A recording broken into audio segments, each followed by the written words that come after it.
연세대학교는 참 애증의 학교죠. 연세대학교는 참 애증의 학교죠.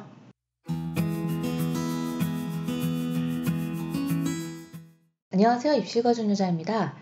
연세대학교는 참 애증의 학교죠. 왜 애증의 학교냐? 이 학교는 지금 입시 컨설팅 하신 분들은 잘 모르겠지만 한 2014년까지 데이트를 쳤던 전형으로 창의인재 전형이라는 게 있었어요. 그 전형으로 제가 7등급 학생, 5등급 학생, 다 일반고 학생들인데 그 전형으로 다 합격을 시켜봤습니다. 여러분들이 막 유명하게 알고 있는 파브르 곤충학자 요런 수준의 학생들, 그 친구도 내신이 7등급인가 그랬죠. 그러니까 그런 학생들이 이제 창의인재 전형으로 대학을 많이 갔어요. 진짜 배기 입학사정관이라고 볼 수 있죠. 그런데 이제 교육부는 그런 쪽으로 입시가 되는 것을 이제 원하지 않고 뭔가 모든 걸 다 잘하길 학생들한테 요구하죠. 내신도 좋아라, 생기부도 좋아라, 자소서도 좋아라, 최저도 맞춰라. 좀 아쉽게 생각했던 부분이 많죠. 이제 그 2015년인가 2016년인가에 이제 창의인재 전형이 폐지됐고요. 창의인재 전형 폐지되고 현재 저한테 좀 매력적으로 느껴지는 전형은 그 이후로도 연세대를 가장 많이 보냈던 전형은 연세대 특기자 의예과예요. 의예과는 가장 자신 있는 전형이라고 누누이 말씀드리고 있는데 내신은 다양합니다. 이제 의예과의 학생인데 내신 5등급의 일반고 학생을 보낸 적은 없어요. 근데 일반고인데 내신이 2등급대인데 의대를 합격시킨 케이스는 있습니다. 그것도 굉장히 흔하지 않은 케이스죠. 최저가 없는 전형이기 때문에 가능했는데 올해는 여러분들 잘 아시다시피 뭐가 달라지죠? 연세대학교가 모든 전형에서 최저를 폐지했다. 그러면 경쟁률은 또 어떻게 될까? 연세대학교 진짜 좋죠. 여기 다니시는 분들도 많을 거고 제가 이제 보내드려서 여기에다가 댓글 가끔 달아주러 오는 그런 선배들도 있는 걸로 아는데 일단 연세대학교는 그냥 교정이 그냥 거의 공원이에요. 공원. 그냥 내가 어디 센트럴파크에 온 것 같은 그런 느낌이 들죠. 외국에. 뭐부터 볼 거냐면 일단 공통사항을 볼 거예요. 그 다음에 세부전형별 안내가 있는데 세부전형별 안내가 굉장히 길어요. 그 다음에 그 논술과 특기자를 같이 섞어서 보도록 하겠습니다. 그렇게 보고요. 평가 요소와 평가 항목 이거 되게 중요하죠. 근데 이걸 안 보고 연세대 입시를 하는 분들도 많이 있습니다. 꼭 보세요. 면접평가 꼭 봐야죠. 이것도 저희가 이제 많이 도움드리고 있는 것 중에 하나니까요. 그다음에 자소서를 비롯한 각종 서식에 대해서도 제가 이제 각각의 코멘트를 달아드려야 될 것 같아요. 벌써 되게 여러 개 나오죠. 실제로 연세대는 이거 요청이 워낙 많아가지고 제가 이제 집중 분석해 놓은 거 짧게 영상 이미 나간 게 있어요. 그래서 그 부분 꼭 살펴보시고 그 영상들은 아마 의예과 위주로 찍어졌을 겁니다. 왜냐하면 제가 연세대 의대나 연세대 원주 의대를 워낙 전문적으로 하다 보니까 그렇게 진행이 됐던 것 같아요. 보시죠. 면접형은 260명, 활동 수형이 635명, 국제형이 116명. 자, 근데 여러분 여기 있는 국제형과 여기 있는 국제인재를 잘 구별하셔야 됩니다. 예전에는 무조건 학종은 기본적으로 맞춰야 되는 최저가 있었고 특기자는 최저가 없고 해서 그걸로 확실하게 구별이 갔는데요.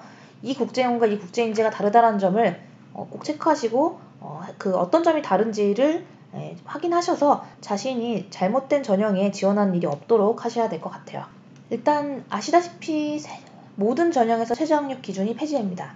자, 이게 언제냐면 2019년도 경쟁률이에요. 그리고 이게 2018년도 경쟁률인데 둘 다 19대 1을 기록합니다. 연세대는 여러분들 생각하는 것보다 경쟁률이 되게 높다라는 거예요.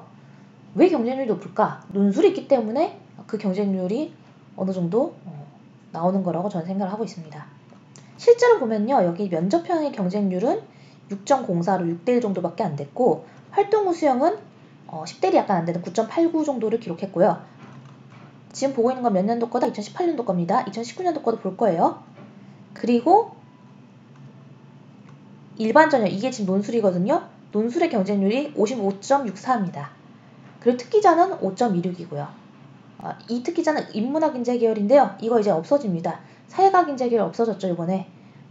그래서 요 정도의 경쟁률을 기록했으나 이번에는 과학공학 인재 계열을 제외하고는 사회 계열 뭐 이런 것들은 없어졌다. 과학공학인재 계열은 지금 10대이 안 넘는 6.85 정도의 경쟁률을 가져가고 있고요. 국제 계열의 경우는 4.34로 굉장히 낮은 경쟁률을 보여주고 있습니다. 명품인재도 제가 매년 보내는 전형 중에 하나인데 이 전형은 정말 이 전형 하나밖에 없어서 이 전형을 준비해주는 학원이라고 해야 되나? 그런 컨설팅 회사가 전국에 저희밖에 없어요. 그래서 전국의 학생들이 다 여기로 옵니다. 요거 하나. 경쟁률이 이거밖에 안 되고 일단은 쓰면 거의 붙습니다. 1차는. 왜냐면은 배수를 많이 선발해 주거든요. 근데 이제 이 전형도 역사의 뒤안길을 곧 사라지게 되죠. 2018년이 이제 이렇게 진행됐다. 네.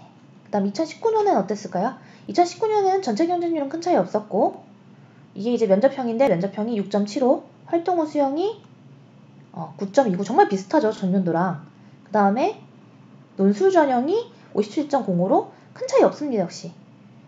그 다음에 과학공학인재 계열이 7.60, 국제 계열이 여전히 4의 경쟁률을 유지하는데 이제 5에 좀 더 가깝게 변했죠. 그리고 명품인재 계열이 전년도에 좀 빵꾸 났어서 올해 이제 경쟁률이 좀 올랐던 겁니다. 이제 이게 2019년 기준으로 지금 얘기하고 있는 거고요. 네. 이런 방식으로 경쟁률을 산정해 보면 여러분들한테는 최근 2개년 것만 보여드렸지만 실제로 저는 최근 5개년을 보는데 최근 5개년간 크게 달라지지 않았어요. 연세대학교는 원래 이제 경쟁률이 한 20대 1 정도고 기억하기도 좋았는데 근데 올해는 뭐 어떤 변동사항이 생기냐면 최저가 없어진다는 거죠. 모든 전형이. 예전엔 특기자 전형만 최저가 없었는데 이제 모든 전형이 최저가 없어지니까 어떻게 변할 것이냐. 이런 부분에 대한 꿀팁을 열심히 방출해 보도록 하겠습니다. 학종이 개편되면서 1000명을 넘기도록 학종이 편제가 달라지는데 자 요것도 지금 아예 강조하고 있잖아요. 의대 110명 중 63명을 학종으로 선발한다. 근데 모든 의대 전형에 최저가 없는 거예요. 여러분. 모든 의대 전형에. 저한테 그러니까 이 63명이 전부 다 최저 없는 전형이라는 거죠. 이거 되게 복잡했는데 작년도에 엄청 욕했던 거 기억나요? 정원의 연세 한마음 학생은 학교형 추천전형으로 단일화했다. 이런 부분도 이제 뒤에서 다시 보도록 할게요.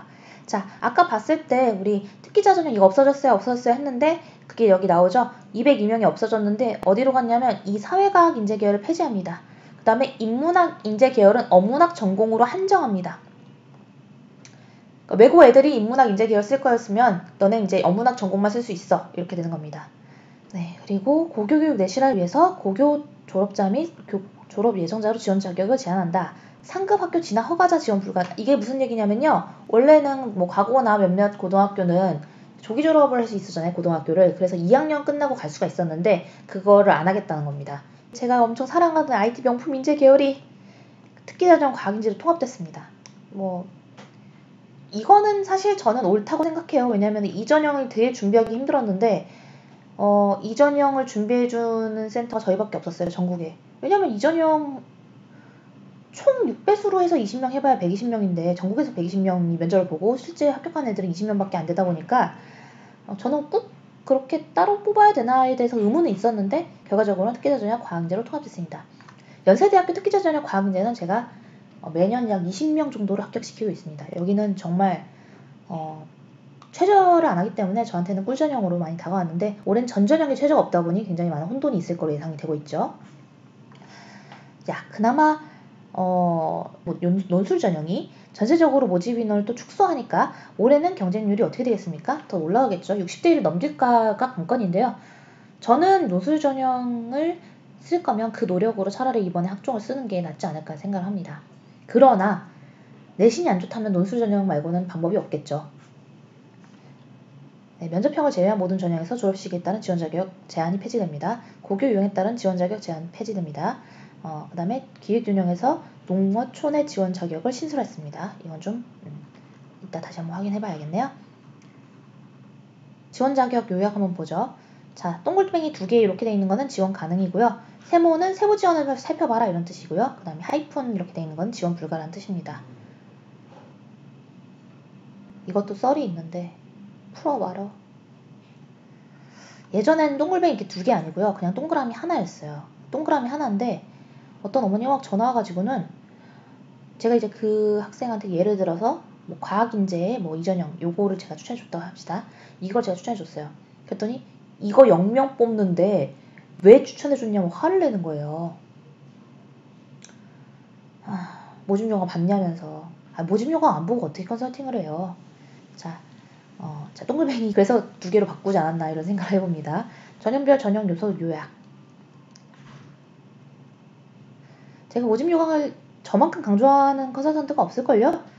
모집 요강에는 그 대학에 어떤 학생을 선발하고자 하는 건 명확한 의지가 확인이 되기 때문에 자, 요번에는 이제 요 부분 좀 바뀌었네요.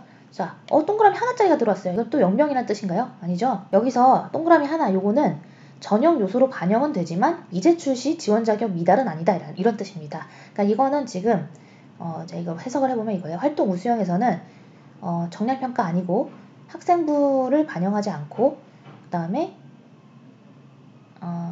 교과 성적 제외 비교과는 반영하지 않는다. 그리고 교과 성적을 포함한 전 영역을 포함한다. 이렇게 이해를 해야 되네요. 그죠?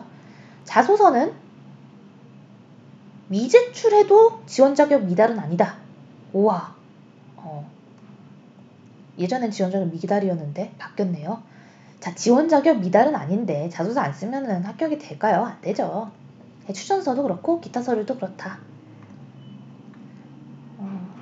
이 세모는 오히려 해당자 제출 정도의 의미만 갖고 있습니다. 이거는 제출 안 해도 미제출로 떨어지진 않는다. 이런 의미인데요. 좀 그렇게 꼭 필요한 내용인가 싶습니다. 전형 요소 반영 비율 살펴보죠. 자, 단계별 평가를 하는 게